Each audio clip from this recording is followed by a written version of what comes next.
శుభమస్తు, survey జనా సుఖినో భవంతు. అందరు ఈ మధ్య ఒక చిన్న సమస్య పరిష్కారం అడుగుతుంటారు. గురుగారు, జన్మజాతకం లేని వారికి పరిస్థితి ఏమిటి? చాలామందికి వచ్చే డౌట్. ఏమంటే మా నాన్న వాళ్ళు చిన్నప్పుడే కాలం చేశారండి, మా నాన్న వాళ్ళు చదువుకోలేదండి, అమ్మగారు వాళ్ళ దగ్గర పుట్టారండి, అక్కడ తెలియదండి అనేటువంటి వ్యక్తులు ఉంటారు. జన్మజాతకం లేని వాళ్ళకి తప్పకుండా మీకు ఈ బొటన వేలుతో ఇటువంటి నాడీ జ్యోతిష్యం ఒకటి ఉంది. లేదా మగవాళ్ళకి కుడి చేతితో చూస్తారు, ఆడవాళ్ళకి ఎడమ చేయి చూసి దీని రేఖలు చెప్తారు.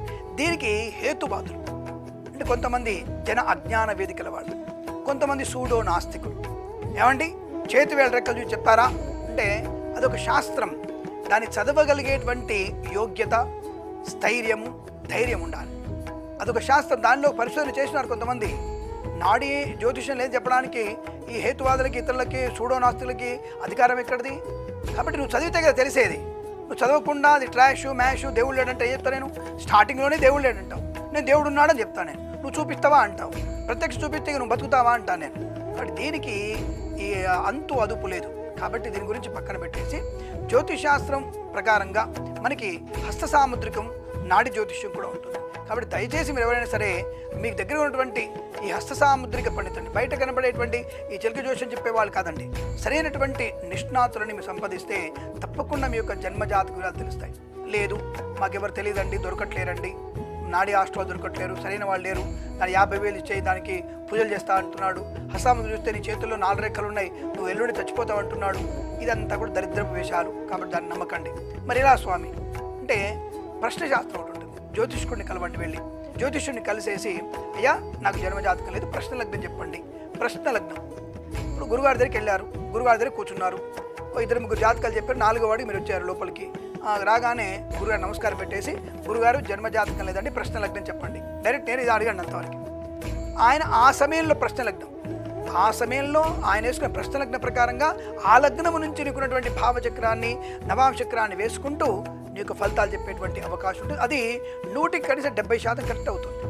అలాగే నామనక్షత్ర ప్రధానం, ఈ ప్రశ్న లగ్నము మీ పేరును బట్టి ఈ రెండింటిని కంపారిటివ్గా చేసి, అంటే రెండింటిని కంపేర్ చేసి తప్పకుండా మీకు జాతకం చెప్తే 100కి 70-80% ఫలితాలు కరెక్ట్గా వచ్చే అవకాశం ఉంటుంది.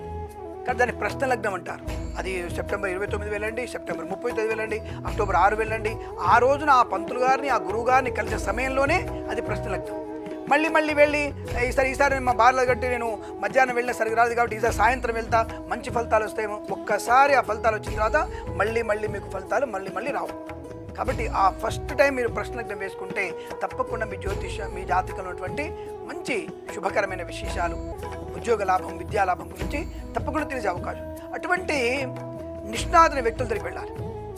అలాగే మీ పేరు సపోజు కిరణ్ శర్మ అన్నప్పుడు మృగశిర నక్షత్రం అవుతుందండి, వేవో కాకి మృగశిర, మీది వృషభ రాశి అవుతుంది, లేదా మిథున రాశి అవుతుంది అని చెప్పేటువంటి వ్యక్తులు ఉంటారు. అలా మనకి ఏ రాశి ఫలితాలు చూసుకోవాలో చెప్పడానికి అవకాశం ఉంటుంది. ఏ లగ్నం వచ్చింది ప్రశ్న లగ్నంలో, ఆ లగ్నాన్ని బట్టి దశమస్థానం, లాభస్థానం, నవమస్థానాన్ని చూసేటువంటి అవకాశం వస్తుంది.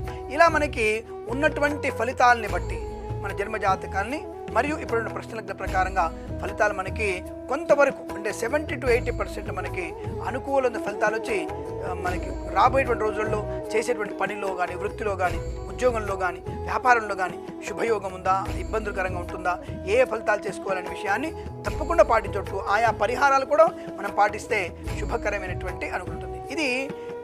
దీని చాలామంది ఏంటంటే నష్టజాతకం అంటారు. నష్టజాతకం అంటే దరిద్ర జాతకం కాదండి. నష్టజాతకము అంటే జాతకము వివరాలు లేనివాడని అర్థం.